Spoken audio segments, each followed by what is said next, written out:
শতবর্ষে উত্তরপাড়া কালী পুজো committee উৎসবে মুখরিত মালঞ্চ। উপস্থিত সমাজসেবী সুনীল চৌধুরী। ফারাক্কা বিধানসভার মালঞ্চ উত্তরপাড়ার কালী পুজো কমিটি এবছর পা দিল এক ঐতিহাসিক মাইল ফলকে শতবর্ষ পূর্তির এই বিশেষ উপলক্ষকে ঘিরে বৃহস্পতিবার দিনভর চলল নানান আয়োজন, সাংস্কৃতিক পরিবেশনা ও ভক্তদের মিলন মেলা।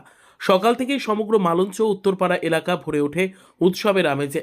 দিনভর চলা এই অনুষ্ঠান মালায় ছিল নৃত্য, নাট্য ও সঙ্গীতের মনোমুগ্ধকর পরিবেশনা।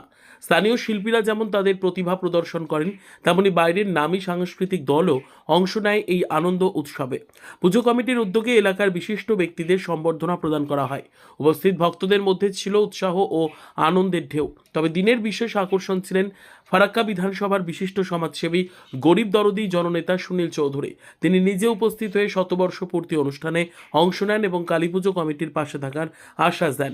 সুনীলবাবু তার বক্তব্যে বলেন, উত্তরপাড়া কালী পুজো শুধু ধর্মীয় আয়োজন নয়, এটি আমাদের সামাজিক সম্প্রীতির প্রতীক। এক শতাব্দীর ঐতিহ্য ধরে রাখার দায়িত্ব এখন আমাদের সবার। তিনি পুজো মণ্ডপ ও পাড়ার সর্বত্র নিরাপত্তার জন্য সিসিটিভি ক্যামেরা বসানোর আশ্বাস দেন। দিনের অনুষ্ঠানে উপস্থিত ছিলেন এলাকার বিশিষ্ট সমাজকর্মী, রাজনৈতিক প্রতিনিধি এবং কালীপুজো কমিটির সদস্যবৃন্দ। এক শতাব্দীর এই ধারাবাহিকতা শুধু একটি পুজো নয়, বরং উত্তরপাড়ার মানুষের ঐক্য, সংস্কৃতি ও সম্প্রীতির প্রতীক হিসেবে আজও জ্বলজ্বল করছে।